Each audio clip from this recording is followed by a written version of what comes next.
is a great turnout, right? This is great.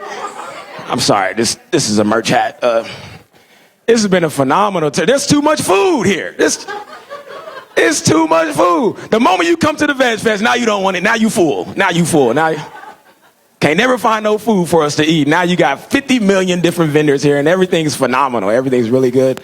It's really cool. I'm going to bring up the next presenter. Stephen Marcus Relaford. I'm just emceeing. I'm trying to keep hey, go you. Oh, yeah, I'm just chilling. I'm just trying to keep the vibes going. I'm going to do a comedy set later around 4, but I'm going to introduce a friend of mine. I've been following this dude. Y'all been following him. Y'all know this guy. He always hooks us up with all the latest at Trader Joe's. He's hooking us up with all the vegan hacks online. He's like, I done went to this spot, got the croissant, and then I went home and put it in a waffle maker at the house. And then this guy is phenomenal. He's great. I've been following him for a while. He's super cool. This guy's name is Jason Kartalian. No, I messed that up. I'm sorry, Jason. But we know him as Vegan Hacks Pod, okay? That's how I know him. Yeah, I don't know what his mama call him, but I call him Vegan Hack Spot. We love Jason. A dynamic social media platform with over 500K followers across social media channels. He's known for crafting short, impactful, and widely shareable vegan content that blends humor, creativity, accessibility, helping bring veganism to a viral audience. Through over-the-top food experiments, unapologetic, weird, and wonderful culinary hacks, and relatable storytelling, Jason, that's too big of a word. He does something. No, I'm just He basically represents plant-based living and makes fun of it, inclusion, and impossible to scroll past. Jason also co-hosts the Vegan Hacks podcast. Demystifying. Yeah, demystifying. That's. Thank you. It was spelled different. There is a method to his. It's amazing. There's a method to his madness to make compassionate, mindful eating go mainstream. Give a round of applause for Jason, Vegan Hacks Pod. Thank you, Stephen Marcus Relaford. I had him as a guest on my podcast, like 3 years ago? Yeah. He's awesome. Anyway, thank you for coming here. And we're going to start with a performance art piece. This is something that actually happened to me. And I feel like it reflects a little bit about what a weird situation I put myself in. Because I didn't mean this all to happen to me. I just started posting recipes online. By the way, I'm humbled to be here, and I'd like to thank the San Francisco Vegan Society for bringing me here. And I'm humbled. Thank you for following me, sharing my content. We're all passionate about spreading the word. And I'm here to just maybe, help you if you're interested in posting about social media. I'm going to give you some tips, and tell you how I make my content. Okay, here's the performance art piece. Get ready. It's March 2025. And my confidence is at an all-time low. I'm at Expo West, the world's largest convention for natural foods. And I'm asking myself, am I walking towards humiliation? Will this be the worst day of my life? Beyond Meat is making a big announcement. Their new whole-cut vegan steak. They're calling it a breakthrough, game changer. I've heard it before. And me, I'm walking reluctantly towards their booth, through the sprawl, the convention floor. And I'm wondering, are they going to call security on me? Are they going to take away my press pass, throw me out the side door? Because I have a complicated relationship with Beyond Meat. We keep the pressure on corporations because we know it creates the kind of change that ultimately affects You know, it's not too late to turn back.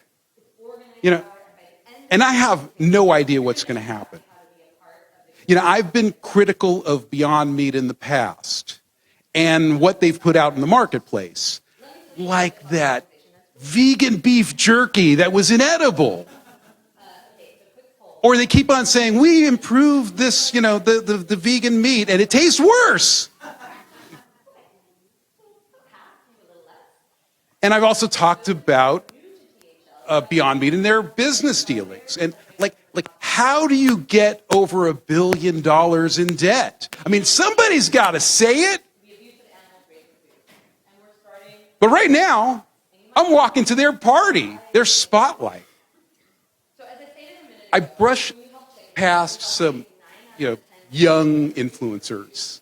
We smile, we nod. We sort of do the same thing, but not really. You know, I'm a middle-aged man who built a following on a dance app.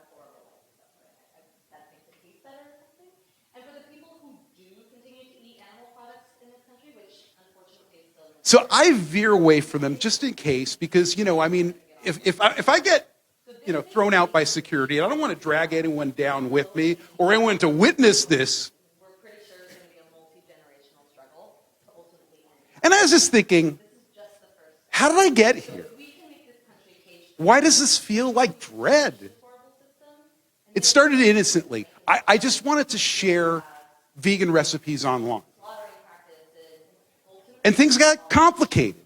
You know, I saw things that needed to be said that weren't said. And not a lot of people trusted influencers on the plant-based space. You know, I became the anti-influencer, spitting truth, speaking my mind, a person that made the corporate brands shudder. Finally, I arrived. The crowd's already thick around the Beyond Meat booth. Influencers on one side, phones out. Venture capital vegans, well-dressed, tattooed sleeves, well-heeled. Maybe you were there too. I hang back, trying to stay low. From a distance, I see chefs preparing like tiny samples, not nearly enough to feed this entire mob. And suddenly the social media director of Beyond steps out, motioning people away. The mob parts. And they're walking straight towards me.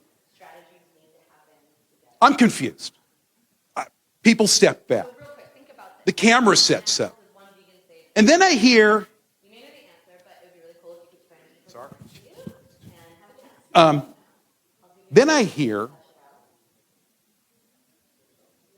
we'd like you to try the first samples, Jason. Is that okay?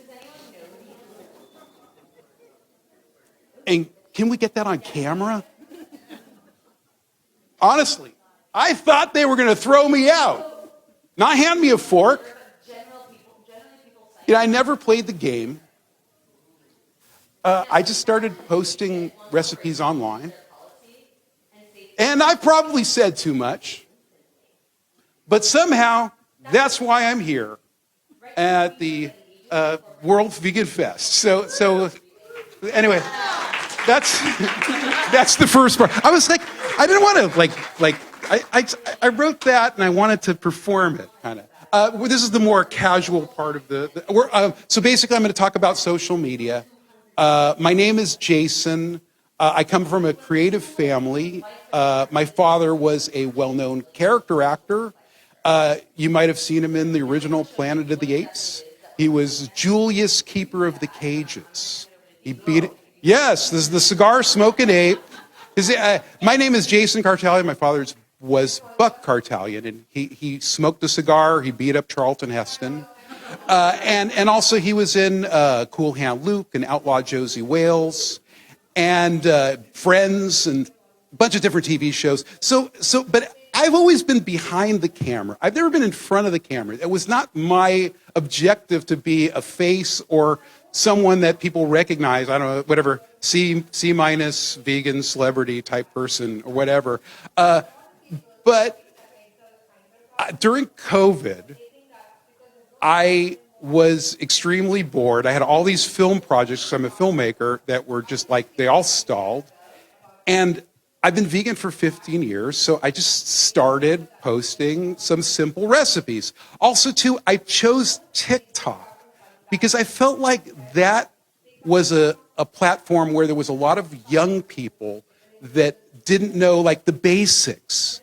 And, I feel like, us old crafty vegans, we know how to, like, cook some tofu. We know how to make things. And so I really wanted to keep things as simple as possible, and also try to get away from the packaged items. Because there was a time where people were always reaching for like a plastic bottle of Just Egg, and I'm like, no, just make it yourself. It tastes better. It's cheaper, And so I felt like that was the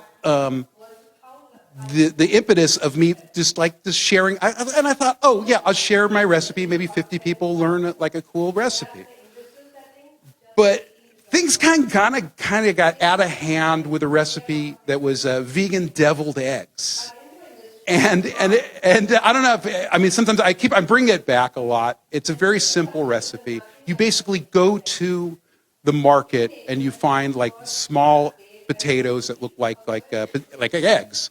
I think Yukon Gold potatoes are like the best, and you basically you boil them.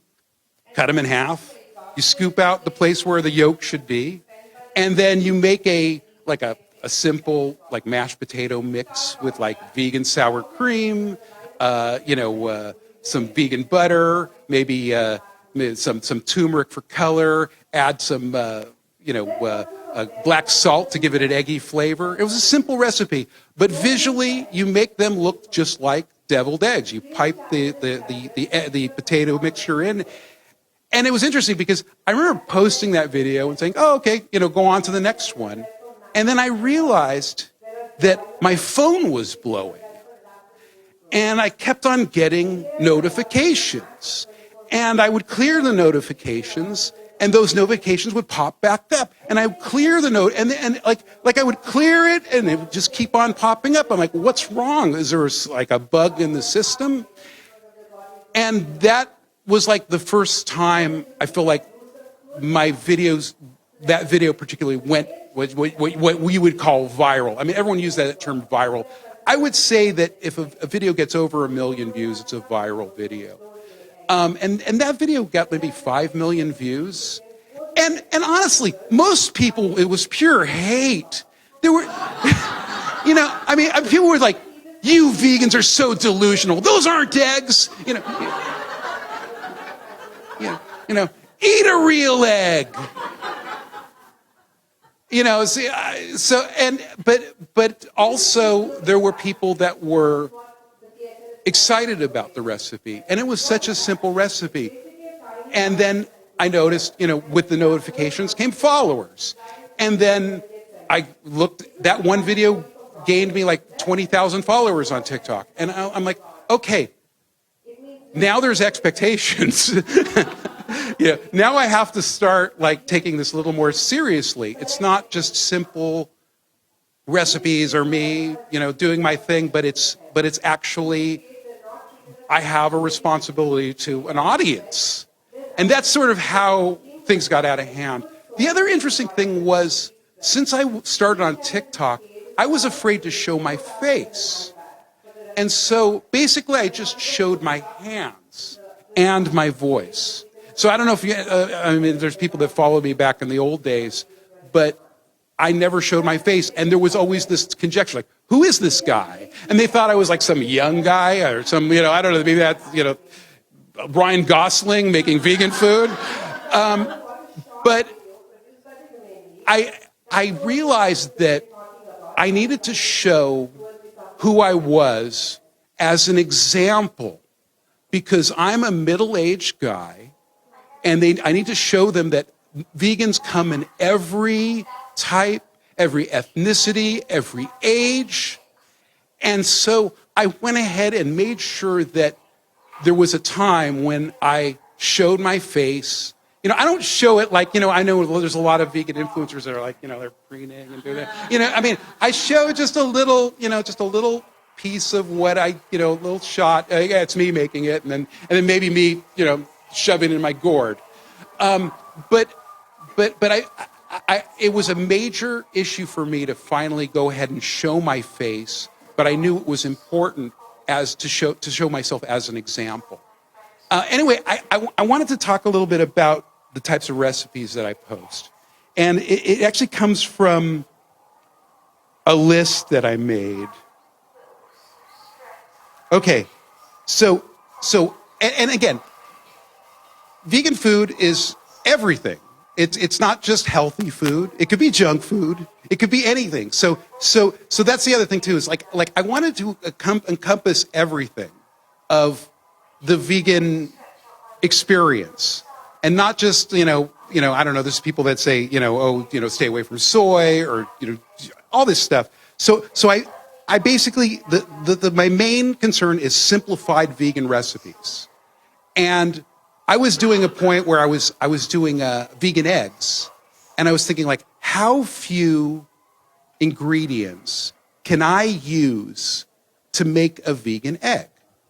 And I was thinking, well, and honestly too, it's also kind of clickbait because you say, oh, I'm making vegan eggs with one ingredient, chickpea flour, and add water. Oh, water's an ingredient. Maybe not really, is it? So there's a debate whether or not water is an ingredient. But I feel like a lot of those very simple, simplified recipes, like, I don't know, vegan sour cream, or vegan cream cheese with tofu, blending tofu with lemon, acid, salt. I feel like these simple recipes make vegan food accessible to all. They're inexpensive and they're easy to do. Anyone can do it. And so there's no complexity. There's no major issue with pretty much anyone can make this stuff. And so I feel like those recipes are sort of a jumping off point for me, so that anyone can make this recipe, but then they can add, I don't know, a little dill, or they can add black salt, or they can add other things to these particular recipes to make them fancier. Also focusing on vegan junk food. And I feel like vegan junk food's really important because we're always reaching for nostalgia. We're always looking for, that meal or that thing that we enjoy. Also, too, I feel like there's a lot of meat propaganda where people are, oh, I'm getting that smash burger, and I feel like for me to say, okay, well, I'm going to make my own smash burger, so that I can present something that's counter-programming to the, I don't know, the regular, again, probably sponsored by the meat lobby videos, and show that we can basically make anything they can make, and we can make it maybe even sloppier and crazier, and do that thing. Yeah. And then also I look at like viral trends. Like there's a viral trend, like, I don't know, the dumpling bake. When I see viral trends, I'm like, okay, it's time for me to make that viral trend, but for vegans, and to just show that, and it's just a great way to show an alternative, because honestly, I feel like vegan chefs are the most creative chefs, because we have to be a little more resourceful, and do things, a little differently. And maybe there's more prep involved, but, I have seen some amazing work. Out there, there's people doing incredible things with food, and they're very inventive, and they're creating things from scratch. Also, okay, yeah, there's another genre of like vegan junk food, but I call it like vegan stoner food. And that's like even we take like stoner classics, like I don't know, Morningstar has their riblets, and I know maybe some of you enjoy that. There's also the the Morningstar corn dogs, dipping the corn dog in maple syrup, and then rolling it in a bunch of crushed up Takis. That's like prime vegan stoner food. And then another subset of vegan stoner food is what I call dirtbag vegan recipes. I actually did kind of a dirtbag vegan recipe yesterday. I was at the my hotel. I'm staying at the Queen Anne. Don't tell anyone. And the continental breakfast really sucked. I mean, it was like not cool. But I noticed they had a really interesting waffle maker. It was like a really solid looking one. And so I took some Quaker oatmeal, like brown sugar Quaker oatmeal, and I put it in the waffle maker, and I made an oatmeal waffle. And then put some sliced bananas and some crushed, some sugar. And it was the best thing that anyone has ever eaten at that continental breakfast. But again, that's what I call like a dirtbag vegan. And I'll do things with, and the other thing is I feel like there's certain things like certain devices, waffle maker, the air fryer. There's certain things that are related to, let's say, I don't know, dorm room food. And I also like in, some of my recipes, I'm thinking okay, I'm a college kid and I'm vegan. And, what can I make with my waffle maker? Or what can I make with my, and I feel like in some ways they're ridiculous. And it's kind of a curse too, because whenever I have a real serious recipe, I'm really, really working hard on making a beautiful lasagna or something, why don't you waffle it? But I do feel that using these fun little tools, I use a musubi frame that I got a Daiso, and do all sorts of things with it, making a 7-layer bean dip, and doing things like that. So I feel like those little tools are things that people have, they don't use, and it allows people to be creative and do interesting things in the kitchen. And again, I also want to back up. I am not a formal chef, and that's sort of my get out of jail ticket, because I'm not a chef, I'm not doing fancy things, and I'm able to sort of say, well, I'm just learning and discovering. And that also allows me to film and show my fails. And usually, a video can I do this? And apparently I can't do this, or maybe I'll try again. Or also too, I think that social media is a lot about the community and communicating back and forth. And so that we're and I always look at it that way, especially with my Instagram. I definitely love following people back, getting recommendations for restaurants, because I feel that we're a community. We go back and forth. And so I'm always craving that, because I think that's important. Sometimes it's a double-edged sword, because if I'm accessible, sometimes some people want to, rattle my cage. But that's what the block button's for. Anyway, I want to talk also too about my product reviews, because I think that that's something that, if you're interested in, posting online. You have a question? I just wanted to know, on my end here, if you're available in the beginning of this week for about 3 days, there's an event that we're putting together, sort of under the table. We're going to get vegan chefs and speakers like yourself. We're talking to Michael Fuente and Carlos Santana, the vegans. And it goes to actually something you mentioned earlier. It goes to actually stopping the animal industry once and for all. And it reminds me in France. There's a problem in France. They know how to do romance and they know how to dance. When they ever got a problem, they have a strike. And so there's going to be a big strike on the open court. We need vegan warriors like yourself to get on board. Well, we could talk about it after. Let me finish my spiel here, and then we can out in the hallway we'll hash things out. Yeah. No, I'm LA based, but let's talk about it. Okay, so let me tell you about product reviews. Like I feel like I do a lot of reviews about, like, say, Trader Joe's, and there is a Trader Joe's like a block away from me. It's a block away from a lot of people, but I do feel that Trader Joe's has accessible, relatively affordable food. Say what you like about the corporation. I promote their vegan options, and so I feel like that's accessible. But I don't want to be a cheerleader. And because Trader Joe's is a big corporation, not like a little company, I will be, brutally honest about those particular products. And I feel like that's important. Like, whenever a vegan product comes in there, I think that that's important. I think that the situation too is that even when it comes to, let's say, like, smaller companies, like there was a company called Wonder Eggs. Are you familiar with Wonder Eggs? Yeah, when they first came out, not too many people knew about them. And I did a video, and I liked the product. So if it's an independent company, small company, I'm not going to do a hatchet job on, Wonder Eggs. However, I am going to speak my mind about the particular product.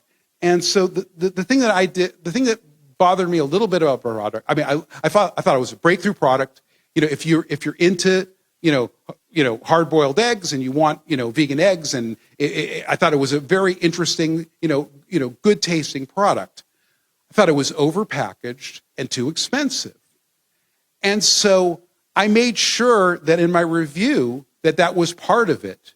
And the creator of Wonder Eggs wasn't happy with me criticizing their product.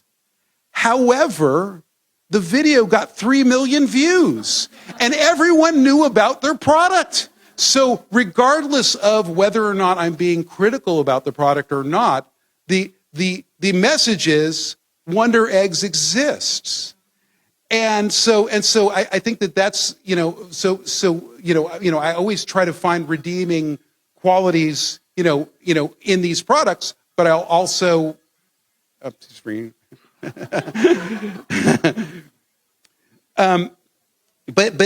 yeah, so I think that my reviews will like help, like, sort of make food accessible to more people and bring awareness. The other thing that I really like doing, and I think everyone should do if they're, focused in on social media, is make a spotlight on vegan businesses. There's enough people saying, "Oh, Beyond Meat's great," or "I love Just Egg," or whatever, but even a local business, like all these guys in the room over there, they're doing amazing work, and they all have a story to tell. And when I go to a small business, I'm not just taking the food and biting in, "Oh, it tastes great, it's delicious." I'm trying to talk to the owner. I'm asking them why they decided to do this, and how they do it, and what their experiences are so far. That's why when I make a video, I feel like there's a lot of pressure on me, because I want to explore and show the experience I had.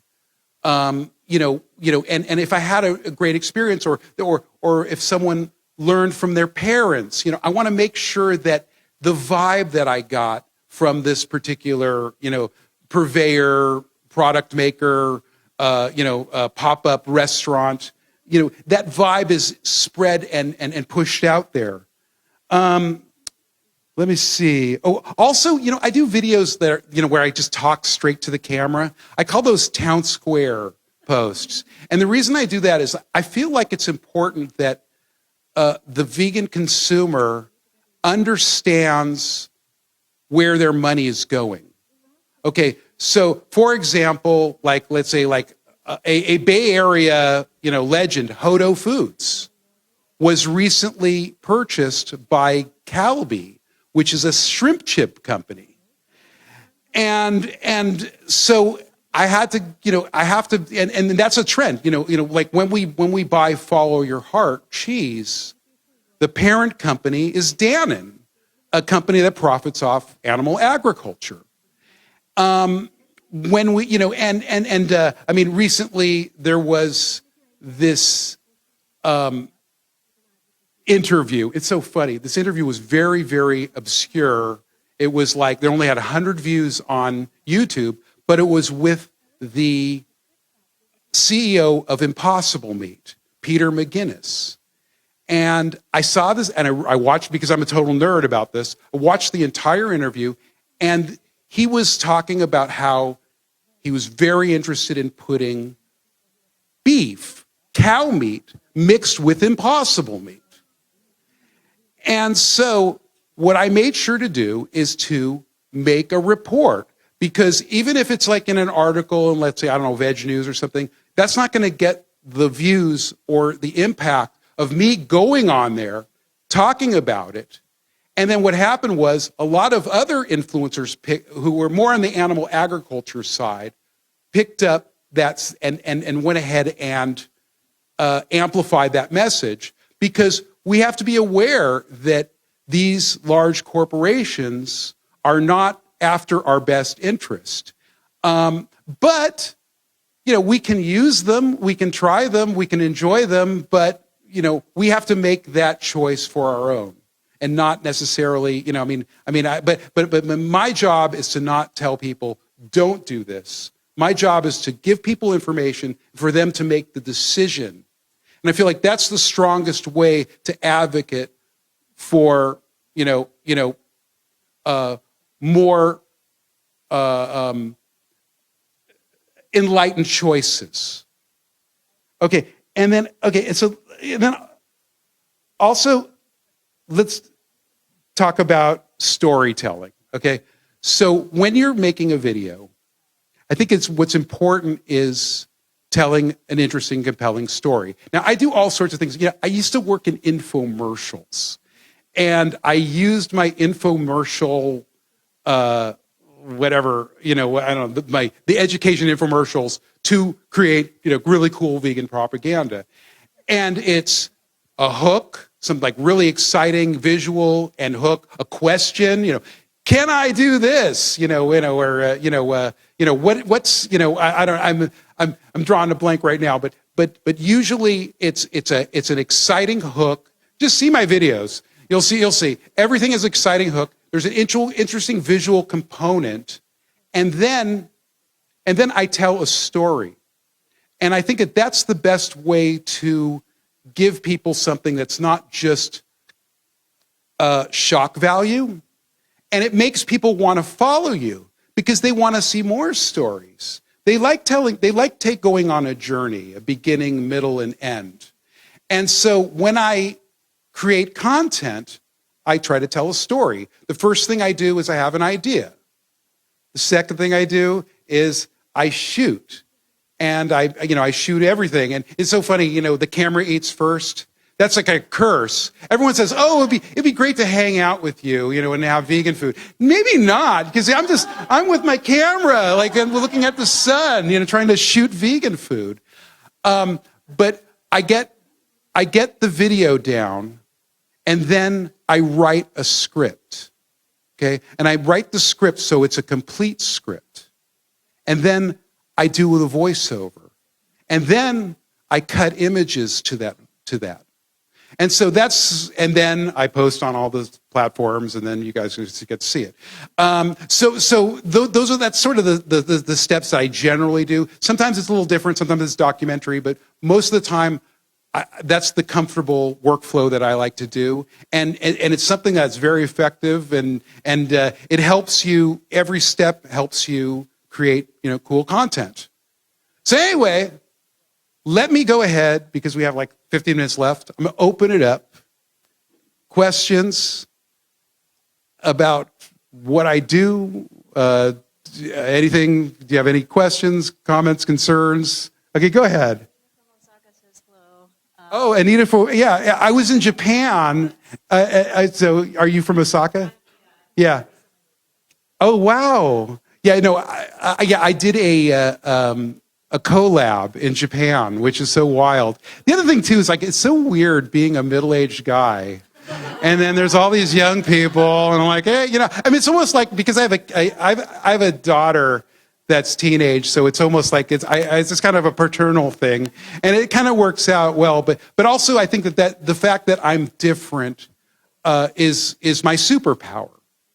And we don't have to be 20 years old, and going to college. I mean, that doesn't hurt, whatever. I feel also too that I have a very young mind, and I'm open to all sorts of different people's, beliefs and opinions, and I feel like that's what keeps me creating, impactful content that appeals to a lot of different generations.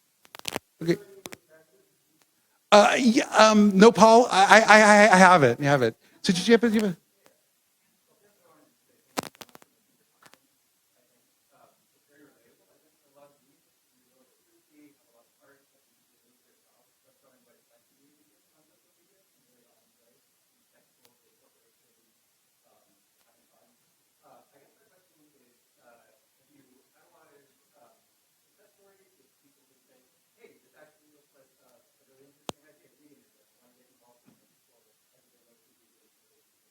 Yeah, that's the thing.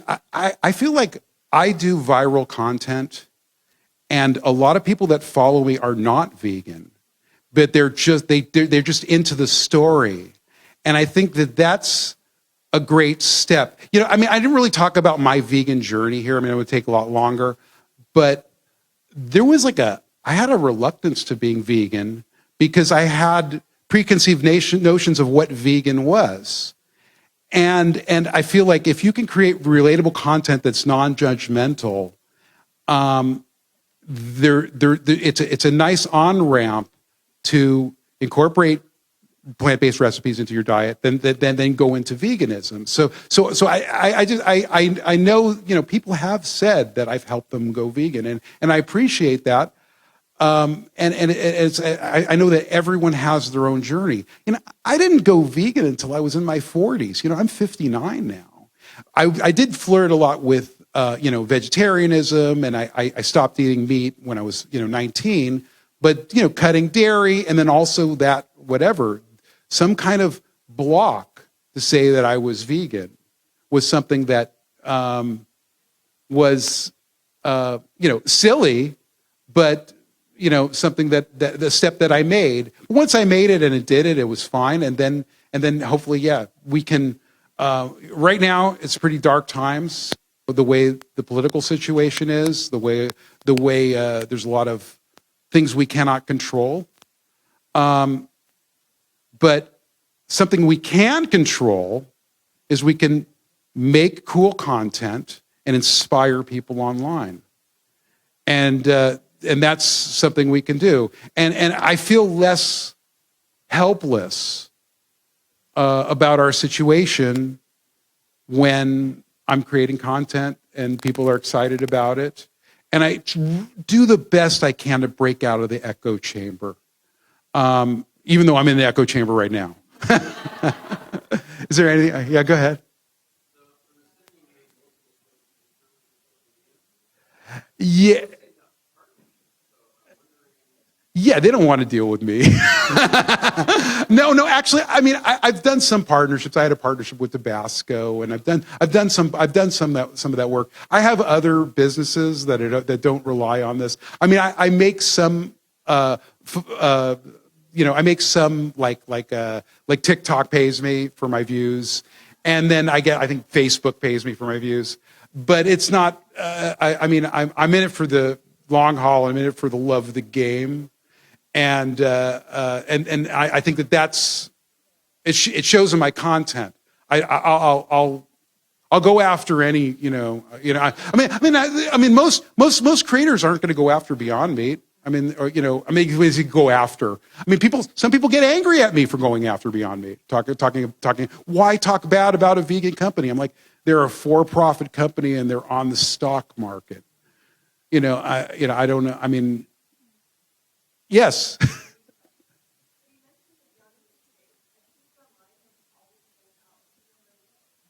They have it at Next Level. I think Next Level Burger sells it. The actual steak, I think I know it was available in Los Angeles. It was good. They knew it was good. That's why they fed it to me. They wouldn't feed me something that they knew was sus. Yeah, go ahead. Another John question. Can you take the John Dean CEO by another guy's nose? Should what? Bite another? Yeah, he did. Yeah, I know. That was the other. That wasn't the CEO. It was somebody else. No. Yeah, I mean, I'm sure that some of these CEOs are good people. I don't know. I have no idea. But the thing is that I feel that the corporations are not the answer. Okay, the community's the answer. You know, I went to this restaurant in Pomona, California. It's called Borreguitas. Okay, and I had no idea what I was walking into. It's run by Rosa, her sister, and her three daughters. The food is incredible there. But it was a vegan spot, but the whole community was there. It was a hub. And I'm like, we need this. We don't need to get our plastic burgers out of the container that we bought at Whole Foods. We need this community, people making delicious food from scratch, and the community coming out, and it's affordable and delicious. And so just I feel like we just need to recircle. Silicon Valley is not going to help us. They are not our friend. I'm sorry if anyone were, but they're not. I mean, they're just. It's a mission-driven company is not going to survive in a corporate environment. I mean, it's just yes.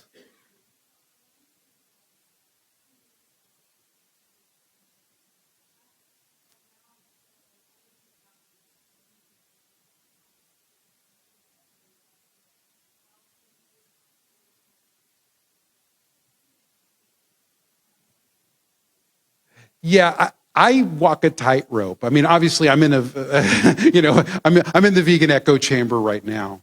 I will, I don't know, Impossible has a new chicken nugget at Burger King. I'll go there and try it. I mean, I feel like some of these places, like I don't know, like the Panda Express Beyond Chicken, which I thought was good. Yeah.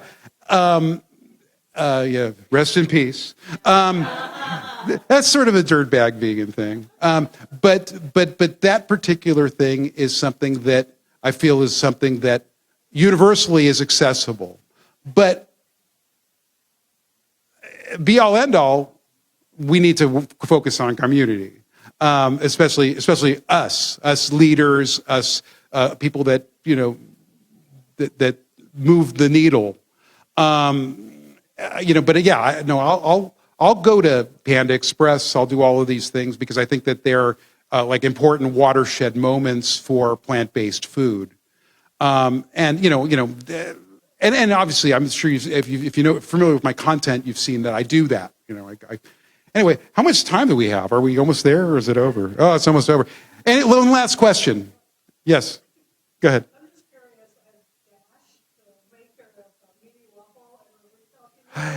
Yeah.